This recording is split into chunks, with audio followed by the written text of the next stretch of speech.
teman-teman semua, apa kabar? Mudah-mudahan baik-baik aja. Di video kali ini aku bakal share informasi tentang review highlight Gojek Pay Later. Tapi seperti biasa nih, sebelum kita mulai videonya, please buat kalian yang belum subscribe, please subscribe karena kita bakal share banyak banget informasi seputar financial atau keuangan. So yeah, without any further ado, let's get started.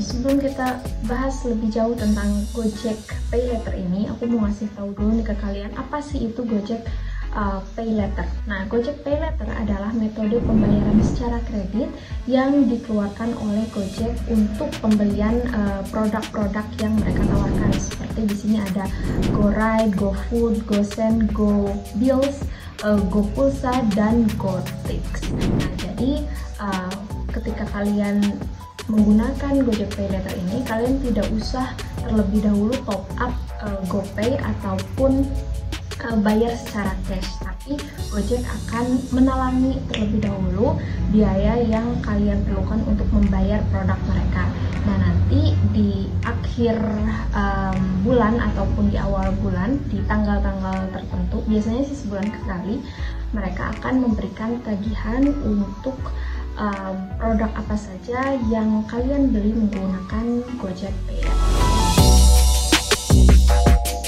Teman-teman, untuk layanan Gojek Pay Later ini tidak bisa sembarang digunakan oleh semua orang karena hanya pengguna-pengguna tertentu saja yang bisa menggunakan Gojek Pay Later ini. Dan biasanya pihak Gojek akan memberikan undangan kepada pengguna-pengguna yang memang sudah memenuhi syarat ataupun layak untuk diberikan layanan Gojek Pay Later ini.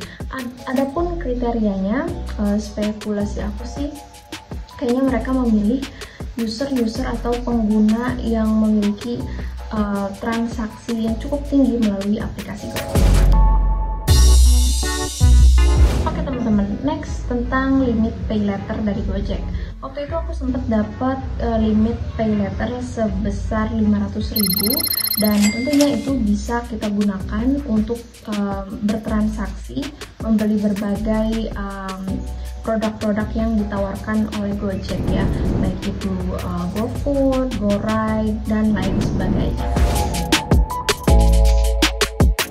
Oke, salah satu hal yang menarik dari Gojek Pay Later ini adalah mereka tidak membebankan denda. Really, mereka tidak membebankan denda, benar-benar 0%. Tapi jangan seneng dulu, karena apa? Karena untuk menggunakan layanan ini mereka mencharge pengguna sebesar 25.000 ya. Dan kalau misalnya kalian telat membayar tagihan, akan dikenakan denda sebesar Rp2.000 per harinya. Oke teman-teman, next aku mau ngasih tahu nih ke kalian beberapa tips dalam menggunakan Pay Later ini. Yang pertama, gunakanlah Pay Later secara bijak. Karena apa? Karena ingat, Pay Later ini sama dengan pinjaman yang mana at the end of the day kalian harus membayar tagihan dari Pay Later ini. Jangan sampai kalah karena ada konsekuensinya ya. Yang pertama, kalau misalnya nih kalian telat bayar kena denda. Yang kedua, kalau misalnya kalian telat bayar juga atau mandek, catatan kredit kalian akan buruk. So ya, bijaklah dalam menggunakan Pay Later. Oke, next teman-teman, sebenarnya ini optional aja sih, ini pilihan kalian. Cuma kalau saran dari aku, jangan setting metode pembayaran Pay Later ini sebagai default pembayaran di aplikasi Gojek kalian. Karena apa? Karena nanti setiap transaksi yang kalian lakukan itu akan dibayar secara Pay Later seperti itu.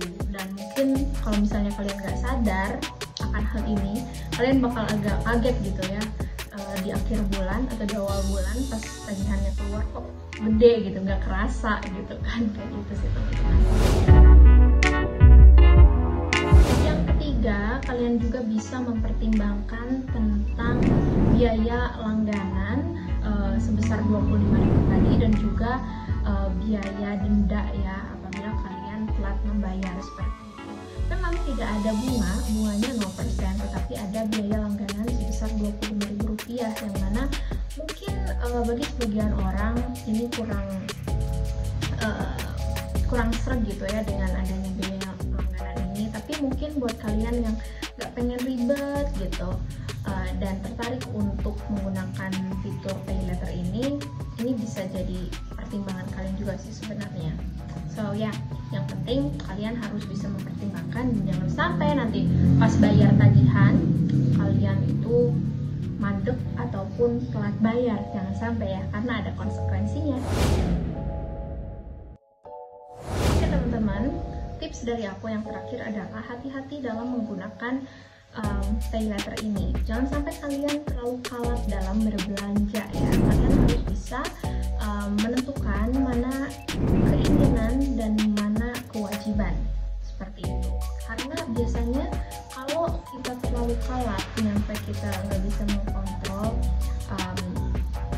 pembelian ataupun transaksi dengan menggunakan limit di pay letter kita, takutnya nanti malah memberatkan kita sendiri di akhir bulan atau di awal bulan pas tagihan itu muncul tiba-tiba jreng gitu, gede tagihannya. Jangan sampai kita sendiri yang sulit gitu ya gara-gara ketidakbijakan kita dalam menggunakan limit di layanan pay letter tersebut. Jadi jangan sampai kalah ya teman-teman, tahan, jangan kalah. Oke, itu dia tadi informasinya, mudah-mudahan bermanfaat. Kalau misalnya kalian masih punya pertanyaan ataupun request video tertentu, boleh langsung aja drop di kolom komentar di bawah. Last but not least, aku mau ucapin terima kasih banyak buat kalian yang udah subscribe dan dukung channel ini. Thank you so much for watching, and I will see you guys on the next video. Bye bye.